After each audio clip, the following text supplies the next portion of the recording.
ఎంత నల్లగా కనిపిస్తాయి అంటే డార్క్ సర్కిల్స్ వేరియేషన్ వెంటనే కనబడిపోతుంది. ఫేస్ అంతా చక్కగా ఫెయిర్ గా ఉంటారు. ఆ కళ్ళ చుట్టూ ఉన్న డార్క్ సర్కిల్స్ చాలా డ్యామేజ్ చేసేస్తూ ఉంటాయి బ్యూటీని. అసలు ఎందుకు వస్తాయి రీజన్స్? మెయిన్ గా డార్క్ సర్కిల్స్ జెనెటిక్స్. మన పేరెంట్స్ కి గనక డార్క్నెస్ ఉంటే గనక మనకు తొందరగా వస్తుంది, అలా కూడా ఉంటుంది. అండ్ ఇంకొకటి స్ట్రెస్, వైటమిన్ డెఫిషియన్సీస్. మెయిన్ గా ఇప్పుడు మనం తీసుకునే డైట్ లో అన్ని ప్రాపర్ గా లేవనుకోండి, ఐరన్ డెఫిషియన్సీ, B12. బాగా డార్క్ గా ఉన్నాయి అనుకోండి, పర్సన్ ఫెయిర్ ఉన్నారు బట్ సర్కిల్ లాగా ఇలా రౌండ్ గా ఫామ్ అయిపోయి బాగా డార్క్ గా కనిపిస్తాయి అనుకోండి. అలాంటి వాళ్ళకి ఎన్ని సిట్టింగ్స్ పడతాయి? ఫిల్లర్ అయితే ఒకటే సెషన్, వన్ సెషన్ లో అయిపోతుంది. అలా కాకుండా లేజర్స్, పీల్స్ అయితే కనుక మనము వాళ్ళ టాలరెన్స్ ని బట్టి నంబర్ ఆఫ్ సెషన్స్ ఉంటుంది. జనరల్ గా 6 to 8 సెషన్స్. ఏమైనా టిప్స్ చెప్పండి మ్యామ్ మా కోసం, అలాంటివి రాకుండా ఉండాలి. డార్క్ సర్కిల్స్ అంటే ఫస్ట్ ఆఫ్ ఆల్ మన స్క్రీన్, ఇప్పుడున్న సిచ్యువేషన్లో అయితే స్క్రీన్ ని చూడొచ్చు, బట్ ప్రొటెక్టివ్ గ్లాసెస్ యూజ్ చేయడము, తర్వాత కింద డైరెక్షన్లో ఇలా చూడకుండా ఉండడము, అదొకటి first thing. And proper sleep, ఇది అందరికీ తెలిసిన విషయం. నమస్తే అండి, వెల్కమ్ టు సుమన్ టీవీ. నేను గీతాంజలి. కళ్ళ చుట్టూ నల్లటి వలయాలతో ఇబ్బంది పడుతున్నారా? అసలు ఇవి ఎందుకు వచ్చాయి, ఎలా తగ్గుతాయని తెగ ఫీల్ అవుతున్నారా? అయితే మీకోసమే ఈ వీడియో. ప్రస్తుతం నేనున్నాను Keha skin and hair clinic లో. మనతో పాటు ఉన్నారు ప్రముఖ డర్మటాలజిస్ట్ డాక్టర్ దుర్గా కళ్యాణి గారు. వారితో మాట్లాడదాం. Hello ma'am. హాయ్ అండి. చెప్పానుగా, బ్లాక్ అంటే ఎంత నల్లగా కనిపిస్తాయి అంటే డార్క్ సర్కిల్స్ వేరియేషన్ వెంటనే కనబడిపోతుంది. ఫేస్ అంతా చక్కగా ఫెయిర్ గా ఉంటారు. ఆ కళ్ళ చుట్టూ ఉన్న డార్క్ సర్కిల్స్ చాలా డ్యామేజ్ చేసేస్తూ ఉంటాయి బ్యూటీని. అసలు ఎందుకు వస్తాయి మ్యామ్ రీజన్స్? డార్క్ సర్కిల్స్ మీరు అన్నట్టు ఇప్పుడు చాలా కామన్ అయిపోయింది. అంటే అందరికీ ఉంటుంది ఆల్మోస్ట్. ఏజ్ తో సంబంధం లేకుండా అసలు ఒకప్పుడు అంటే ఈ ఏజ్ వాళ్ళు అన్నట్టయినా ఉండేది, ఇప్పుడు చిన్న చిన్న పిల్లలకు కూడా ఎందుకండి? మెయిన్ గా డార్క్ సర్కిల్స్ జెనెటిక్స్. మన పేరెంట్స్ కి గనక డార్క్నెస్ ఉంటే గనక మనకు తొందరగా వస్తుంది, అలా కూడా ఉంటుంది. అండ్ ఇంకొకటి స్ట్రెస్, వైటమిన్ డెఫిషియన్సీస్. మెయిన్ గా ఇప్పుడు మనం తీసుకునే డైట్ లో అన్ని ప్రాపర్ గా లేవనుకోండి, ఐరన్ డెఫిషియన్సీ, B12, ఇది ఖచ్చితంగా అక్కడ రిఫ్లెక్ట్ అవుతుంది అనమాట.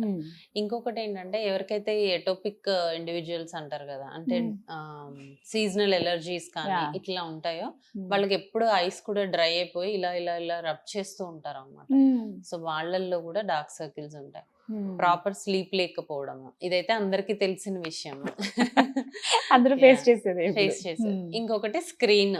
ఇప్పుడైతే స్క్రీన్ ఒకటి ఏంటంటే ఇలా ల్యాప్టాప్ పెట్టుకొని చేయడము అది డిఫరెంట్. ఫోన్ ఎవరైతే ఇలా కింద డైరెక్షన్ లో చూస్తూ ఉంటారో ఎక్కువసేపు, అప్పుడు వాళ్ళకి ఇక్కడ స్ట్రెయిన్ అయ్యే ఛాన్స్ ఉంటుంది. అప్పుడు డార్క్ సర్కిల్స్ ఫామ్ అవుతాయి. ఓకే, సో ఇలా చూడాలన్నమాట. ఇలా పెట్టుకుని చూడాలి, ఇలా చూడాలి. అలా ఎక్కువసేపు చూడలేం కాబట్టి, చూడలేరు కాబట్టి కష్టం, అందరూ ఇలాగే వెళ్ళిపోతారు. అవును. సో అది main reasons for dark circles. Proper nutrition maintain చేస్తూ మంచి నిద్రపోయి, అంటే ఒక గుడ్ జెనెటిక్స్ కూడా ఉంటే గనక డార్క్ సర్కిల్స్ రాకుండా ఉంటాయి. బట్ అవి ఒకేసారి వస్తాయా లేదా నెమ్మదిగా గ్రాడ్యువల్ గానే వస్తాయి? ఇప్పుడైతే మనం దానికి అటెన్షన్ ఇవ్వలేదు, అంటే కాజ్ ని ట్రీట్ చేసుకోలేదు. ఎందుకు వస్తున్నాయి? న్యూట్రిషనల్ డెఫిషియన్సీ ఉంది, ఐరన్ డెఫిషియన్సీతో వస్తున్నాయి. మనం దానికి రిలేటెడ్ ఫుడ్ తింటున్నామా, ఏం చేస్తున్నాం, అది కరెక్ట్ చేసుకోకపోతే ఇది గ్రాడ్యువల్ గా ఇంకా పెరిగిపోతూ ఉంటుంది. ఒక స్టేజ్ వచ్చిన తర్వాత, అంటే చాలా ఎక్కువైపోయింది అనుకోండి, అప్పుడు తగ్గించుకోవడం కష్టం. కానీ ట్రీట్ చేయడం అనేది ట్రీట్ చేసుకోవచ్చు. ఎలా చేస్తారు అసలు? ఎలా ఉంటుందంటే ఫస్ట్ డార్క్ సర్కిల్స్ కి కొన్ని క్రీమ్స్ ఉంటాయి, వైటమిన్ K క్రీమ్స్ అని, రెటినాల్ క్రీమ్స్, ఇలాంటి కొన్ని క్రీమ్స్ మనం యూస్ చేస్తే ఫస్ట్ అక్కడ స్కిన్, అక్కడ సర్క్యులేషన్ అనేది ఇంప్రూవ్ అవుతుంది. ఓకే, సో అప్పుడు డార్క్నెస్ తగ్గే ఛాన్స్ ఉంటుంది. అంటే కొంతమందికి అక్కడ బ్లడ్ సర్క్యులేషన్ తక్కువగా ఉండడం వల్ల కూడా డార్క్ సర్కిల్స్ వస్తాయి. సో దాన్ని ఇంప్రూవ్ చేసుకోవడానికి క్రీమ్స్ ఇవ్వడం జరుగుతుంది. సో అదొకటి. ఎవరికైతే ఇంకా దాంతో ట్రీట్ అవ్వట్లేదు, అప్పుడు నెక్స్ట్ కెమికల్ పీల్స్, లేజర్స్ చేయడం జరుగుతుంది. ఈ లేజర్ ఏం చేస్తుంది అంటే స్కిన్ ని అక్కడ ఈవెన్ గా చేయడం, స్ట్రెచ్ చేస్తుంది అనమాట. సో స్కిన్ ని ఈవెన్ గా చేయడం, కొంచెం రింకిల్స్ ఉంటే తగ్గడము, అట్లాంటివి చేస్తాము. రింకిల్స్ కూడా తగ్గుతాయి. రింకిల్స్ కూడా తగ్గుతాయి. అంటే కొంతమందికి ఎలాంటి క్యారీ బ్యాగ్స్ లాగా వచ్చేస్తూ ఉంటాయి. అది పఫీనెస్ ఆఫ్ ద ఐస్, అది different thing. But dark circles ఉంటూ పఫీనెస్ ఉన్నా కూడా మనం ఈ లేజర్ చేయడం వల్ల తగ్గుతుంది. అండ్ దాంతో కూడా ట్రీట్ అవ్వదు కొంతమందికి, అప్పుడు మనం అండర్ ఐ ఫిల్లర్స్ చేయడం జరుగుతుంది. ఎందుకు అంటే మనకి యాజ్ వి ఏజ్, మనం ఏజ్ పెరుగుతున్న కొద్దీ మనకి ఫ్యాట్ అనేది అంతా కిందకి వెళ్ళిపోతుంది. ఓకే. అప్పుడు ఇక్కడ ఫ్యాట్ ఉండదు. సో ఇంకా లోపలికి వెళ్ళిపోతాయి అనమాట కళ్ళు. సో ఆ వాల్యూమ్ తగ్గిపోవడం వల్ల డార్క్ సర్కిల్స్ వస్తే అప్పుడు మనం ఆ వాల్యూమ్ రీప్లేస్మెంట్ ఫిల్లర్ తో చేస్తాం.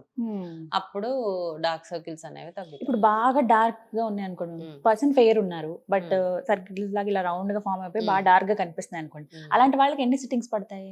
ఫిల్లర్ అయితే ఒకటే సెషన్, వన్ ఓకే. సెషన్ లో అయిపోతుంది. అలా కాకుండా లేజర్స్, పీల్స్ అయితే గనక మనము వాళ్ళ టాలరెన్స్ ని బట్టి నంబర్ ఆఫ్ సెషన్స్ ఉంటాయి. జనరల్ గా 6 to 8 సెషన్స్ అనేవి పడతాయి. సో లైట్ గా ఉన్నాయి, ఇప్పుడిప్పుడే స్టార్ట్ అవుతున్నాయి అన్న అప్పుడు వాళ్ళకైతే క్రీమ్స్ సరిపోతాయి. క్రీమ్స్ చాలు. దాంతో పాటు కొన్ని లైఫ్ స్టైల్ చేంజెస్, మంచి ఫుడ్, నిద్ర, వాటర్ ఇంటేక్. చాలా మంది వాటర్ కూడా తీసుకోరు. సో అప్పుడు కూడా డిహైడ్రేషన్ చాలా సంకెనైస్ అనేది డిహైడ్రేషన్ లో ఎక్కువ చూస్తాం. సో హైడ్రేట్ చేసుకోవడము, మాయిశ్చరైజర్స్ ఏదైతే మనం చాలా మంది ఫేస్ కి అప్లై చేస్తారు, కళ్ళ చుట్టూ వదిలేస్తారు. సో అలా మాయిశ్చరైజ్ చేసుకోవడము, ఇట్లాంటివి చేయడం వల్ల, చిన్న చిన్న చేంజెస్ చేసుకోవడం వల్ల తొందరగా ట్రీట్ చేస్తాం. పర్టికులర్ గా ఫుడ్ అంటూ ఏమైనా ఉంటాయండి వీటికి? ఇలా ఎక్కువగా డార్క్ సర్కిల్స్ అనేది మనకి B12 అండ్ ఐరన్ డెఫిషియన్సీలో ఉంటుంది. సో కొంచెం ఎక్కువ green leafy vegetables, coloured foods తీసుకుంటే బాగుంటుంది. వాటి ద్వారా కూడా మనం వాటి ద్వారా కూడా ఇంప్రూవ్మెంట్ చూడొచ్చు. ఏదైనా కూడా ఈ రోజు చాలా మంది ఏం చెప్తారంటే, నేను 1 week నుంచి తింటున్నాను డాక్టర్ మంచి ఫుడ్, నాకు ఇంకా తగ్గట్లేదు అంటారు. 1 week 1 day కాదు, కంటిన్యూస్ గా మనం ఫాలో అయితే కనుక డెఫినెట్ గా రిజల్ట్స్ ఉంటాయి. సో రిజల్ట్స్ ఉంటాయి డెఫినెట్ గా అంటున్నారు. కొంచెం ఓపిక్ గా ఉండాలి మనం, ఎందుకంటే ఇప్పుడు మీరు అన్నట్టు మార్చాం కదా డైట్, ఇంకా తగ్గట్లేదు, దీనివల్ల యూజ్ లేదని మళ్ళీ నార్మల్ ఫుడ్ కి వెళ్ళిపోతుంటారు చాలా మంది. సో కన్సిస్టెన్సీ, మనం క్రీమ్ అయినా కూడా, ఇప్పుడు టాపికల్ క్రీమ్స్ అయినా కూడా స్టార్టింగ్ లో అదే ఇస్తాం. జస్ట్ 3-4 days వాడితే మనకేం రిజల్ట్స్ రావు. కాబట్టి కన్సిస్టెంట్ గా ఒక 1 to 2 months వాడితే మనం దాంతో పాటు సప్లిమెంట్స్ కూడా తీసుకుంటే రిజల్ట్స్ ఉంటాయి. ఇవి స్కిన్ టైప్ బట్టి కూడా ఉంటాయా? అలా స్కిన్ టైప్ అంటే డ్రై స్కిన్ వాళ్ళకి తొందరగా రింకిల్స్, ఫోల్డ్స్ వచ్చే ఛాన్స్ ఉంటుంది కాబట్టి వాళ్ళకి ఎక్కువగా కనిపిస్తాయి. ఓకే. ఆయిలీ స్కిన్ వాళ్ళకి కొంచెం మాస్క్ అయిపోతూ ఉంటుంది, హైడ్రేషన్ ఎక్కువ ఉంటది కాబట్టి మాస్క్ అయిపోతూ ఉంటుంది. సో జాగ్రత్తలు ముందుగానే తీసుకోవాలి. జస్ట్ క్రీమ్ తో తగ్గిపోవాలనుకుంటే స్టార్టింగ్ అనిపించినప్పుడు వెంటనే రావాలి. కొంచెం అడ్వాన్స్డ్ గా ఏంటంటే పీల్స్, లేజర్స్, ఇంకా ఎక్కువ ఉన్నాయి అంటే ఫిల్లర్స్. ఓకే, ఇవన్నీ మనకి కేహాలో అందుబాటులో. రైట్. సో ఏమైనా టిప్స్ చెప్పండి మ్యామ్ మా కోసం, అలాంటివి రాకుండా ఉండాలి డార్క్ సర్కిల్స్ అంటే ఫస్ట్ ఆఫ్ ఆల్ మన స్క్రీన్, ఇప్పుడున్న సిచ్యువేషన్ లో అయితే స్క్రీన్ ని చూడొచ్చు, బట్ ప్రొటెక్టివ్ గ్లాసెస్ యూజ్ చేయడము, తర్వాత కింద డైరెక్షన్ లో ఇలా చూడకుండా ఉండడము, అదొకటి first thing. And proper sleep, ఇది అందరికీ తెలిసిన విషయమే. మంచి అంటే కంటిన్యూస్ స్లీప్ 6 to 8 hours ఉండేలాగా చూడాలి.